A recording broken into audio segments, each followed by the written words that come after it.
नमस्कार.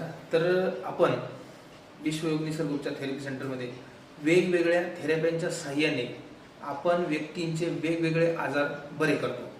आता इथं जे पेशंट येऊन गेले, आपण त्यांच्यावरती किती मेहनत घेतो हे ते पेशंट स्वतः सांगतात आणि पेशंटच दुसऱ्या पेशंटला सांगतात की इथं जो थेरपी घेतो ॲटलिस्ट की त्यांना कुठल्याही प्रकारचा साईड इफेक्ट होत नाही, होतो तर फायदाच होतो. म्हणजे आपण अशा थेरपी देतो की ज्या थेरपीने शारीरिक किंवा मानसिक कुठल्याही प्रकारचा कोणालाही त्रास होत नाही. आणि इथं पेशंट कोणते येतात माहिती का?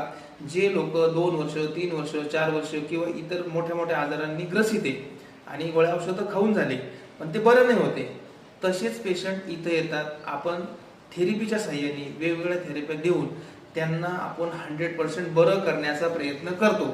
आणि अनेक पेशंट आहे की त्यांना खूप चांगल्या पद्धतीने बरं वाटलेलं आहे. आणि पेशंटचं असं नाही आहे की तो बरा वाटला आणि तो लगेच परत तसाच झाला. तर पेशंट बरा वाटल्यानंतर दुसऱ्या पेशंटला पण सांगतो की तिथे जा. का सांगतो? की आपण खूप इमानदारीत मेहनत घेतो आणि पेशंटच्या अवस्था पहिल्या आल्यानंतरच्या खूप त्रासदायक असतात. आणि जेव्हा पेशंट थेरप्या घेतो तेव्हा त्याला खूप चांगलं आणि खूप अति सुंदर अति उत्तम वाटतं, फ्रेश वाटतं, आनंदी वाटतं. खूप काही गोष्टी त्याच्यात बदल होतो.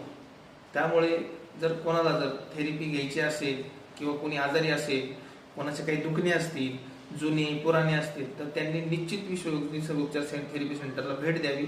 त्यांना निश्चित बरं वाटेल. धन्यवाद.